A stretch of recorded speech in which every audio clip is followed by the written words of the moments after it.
Thunder cracked across the night sky, and the ranch lit up in blinding flashes. The cameras placed along the southern ridge all went black. At exactly 2:14 a.m., every electrical device failed, except for one body camera still streaming. The screen shook wildly as the man wearing it screamed into the dark, stumbling through the thick Utah dirt.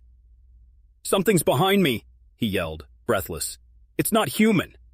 A second scream, sharper, closer, cut through the night. The body cam jolted as the man turned, revealing a figure barely visible through the grainy night vision lens. A tall, dark shape loomed behind the fencing, its head unnaturally elongated, and its limbs far too long to belong to any man. The camera picked up the sound of metal groaning, the steel gates bending inward like wet paper. The last thing the camera recorded was the man gasping. It walked through the fence. It didn't open it. It walked through it. The feed went dead. 3 days earlier, the team had arrived at Skinwalker Ranch, a patch of land in northeastern Utah infamous for reports of UFOs, strange creatures, and unexplained mutilations. Locals warned them not to stay past sundown. Of course, the scientists laughed that off. Dr. Grant Ellis, the lead physicist, was the first to step onto the dusty property. He was tall, square-jawed, and logical to a fault. He didn't believe in ghosts, aliens, or curses. His goal was to prove Skinwalker Ranch was nothing more than magnetic fields, animal behavior, and mass hysteria. He was joined by Dr. Lena Harper, a biologist who had spent most of her career studying rare animal behavior. She was less skeptical but still leaned on science. With them were 4 technicians and 2 armed guards provided by a private research fund, people who had heard too many wild stories to go in unprotected.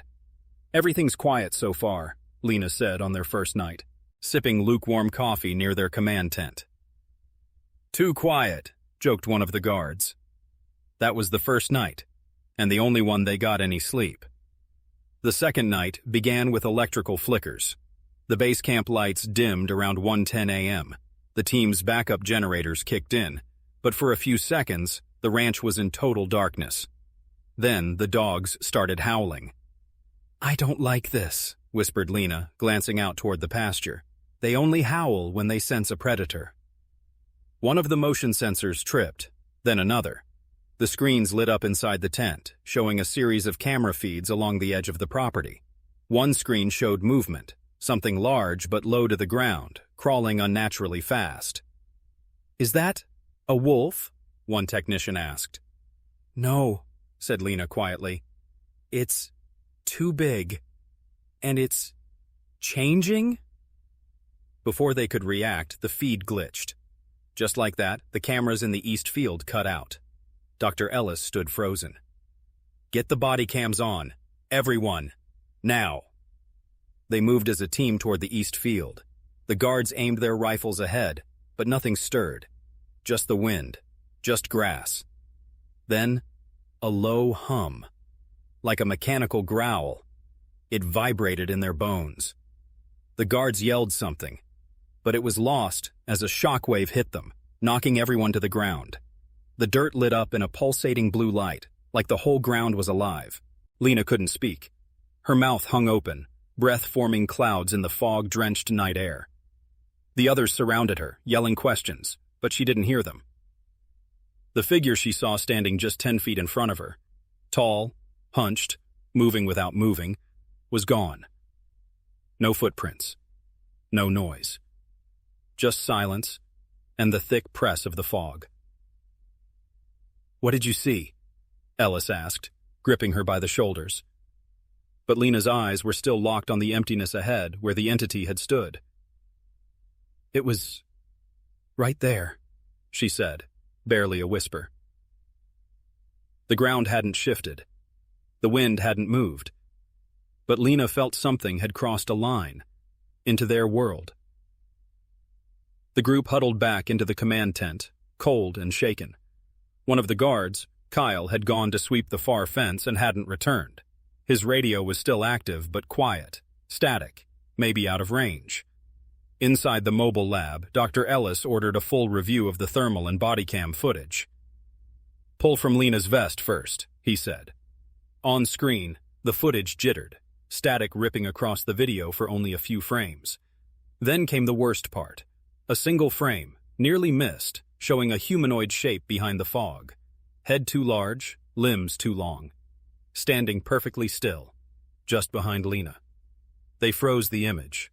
No one could speak. "That thing wasn't there when I looked," said Lena. "It was behind you," Ellis whispered, "not in front." The next morning brought no peace. Jack, the animal tracker assigned to monitor wildlife activity, hadn't checked in. Lena and 2 guards found him kneeling beside a mutilated cow on the far end of the property. He didn't say a word. He was just staring. "No blood," he said when Ellis arrived. "No footprints, no drag marks, no predators. The cuts are too clean. This isn't natural." Lena saw the incision across the cow's side, like a surgical diagram, peeled open and empty. "Something took the organs," Jack murmured. "But there's no mess." Ellis scanned the ground again. "We didn't bring any surgical gear out here." "No, but something else did." That night, the camp lights flickered. It began with a low hum, like the sound of a distant engine. Then came the howling.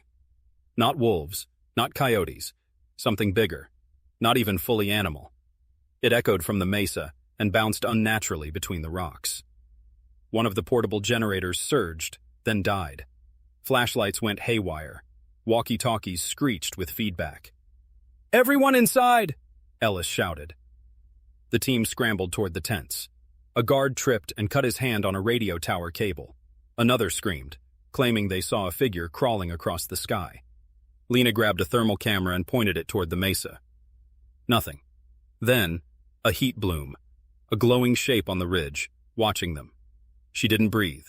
She didn't speak. She just hit record. Then came the silence. "Kyle to base. I'm seeing movement near the ravine." The voice crackled through one of the handheld radios. Everyone froze. Ellis grabbed it. "Kyle, what's your location? You were due back hours ago." No response. A long pause. Then, "I'm okay. I followed it. I think it wants something." "What does?" "Static." I need you to come see. You won't believe it." Then, silence again. They triangulated the signal. It was coming from near the ravine, over 600 yards away. A guard team geared up immediately. "No," Ellis said. "Nobody goes out there tonight." "We can't leave him," Lena snapped. "We may already have." Inside the command tent, the air felt heavier than usual. Ellis slammed the map table with both hands. "We have to lock this down. We're not chasing ghosts in the dark." "He's not a ghost," Lena said. "Something out there has him, and it's watching us. You felt it. Everyone has." Tension boiled over. A younger tech began sobbing, hands shaking over the console. A guard cursed under his breath and paced the tent's edge with his rifle. Even the military men were scared now. Suddenly, the static from the far radio blared. Everyone turned. Then, a voice. Garbled, slowed, warped, barely human. "It's inside the ground." The voice was Kyle's, but not quite. "It's looking through us." Then silence. No one moved, not even Ellis. Lena's hand hovered over the receiver. "What did he mean?" one of the guards asked. Dr. Ellis turned pale. "He meant we're not alone out here." Night had barely settled when the tent's motion sensor flickered to life. The camera feed on the security monitor showed trees swaying in the breeze, or what looked like a breeze.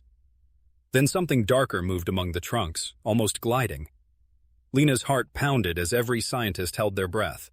The shape was tall, hunched, and moving between the trees. Ellis whispered into the mic, voice tight. "It's moving, straight toward the tent." There was a crack, a snapping branch or maybe a bone. The power flickered. The screen went dead. Ellis banged on the metal walls of the command tent. Lena fumbled for the satellite phone. Static. No signal. Outside, the hum of equipment wavered, then died. Even the thermal drone suspended in the sky above went dark, its red, blinking light vanishing in the moonlight. Lena wrapped her arms around herself. A guard muttered, "Did you get that?" Lena shook her head. "Everything just stopped. Half step outside the tent, one of the guard's boots pressed into the cold earth. The ground beneath him seemed to pulse, like a living thing. He dropped to his knees, pressing an ear to the soil. A low humming voice, impossible to place, vibrated through the ground, through his bones. He jerked back, screaming. "It's under us!" he yelled, lurching back into the tent, eyes wild. Lena looked down at the ground, trembling, where his shadow darted and shifted. In the lab, the team played back footage from an underground seismic probe. The red soil interior of the probe flickered on screen. At first it was static, then a long shape crawled. Too large, sliding just below the lens. Many limbs, many bodies. The shape pulsed in darkness, alive beneath. Ellis pushed back from the screen. "Many of them," he said, "below ground. We missed this." Lena swallowed hard. "What do we do?" Ellis decided to return to the ridge, where they saw the glowing figure before. He was joined by two guards. Moonlight exposed smooth circular tracks etched into the dirt.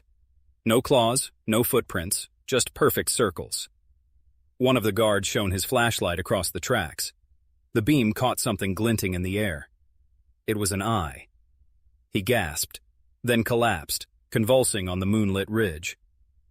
Lena's voice came through on the radio. He saw it. He shouldn't have looked at it. Back at camp, darkness had settled like a physical weight. The perimeter sensors indicated nothing. Everything seemed still. But on the thermal monitors, one guard's silhouette disappeared, just blinked out. Lena stared at the screen. The body cam on her belt went black. A shimmer in the air, like heat mirage, hovered where the guard had been. Then nothing. Lena couldn't sleep. Sweat glued her clothes to her skin. In the small cot inside the tent, half-closed eyes drifting, she heard a whisper in her mind. Quiet, urgent, in a strange language she didn't know. Her vision blurred. Her nose burned. Blood trickled. She bolted upright, screaming, voice echoing against canvas walls. Alarms blared. The tent shook on its frame. Lena screamed two words. "It's in me!" And then, black.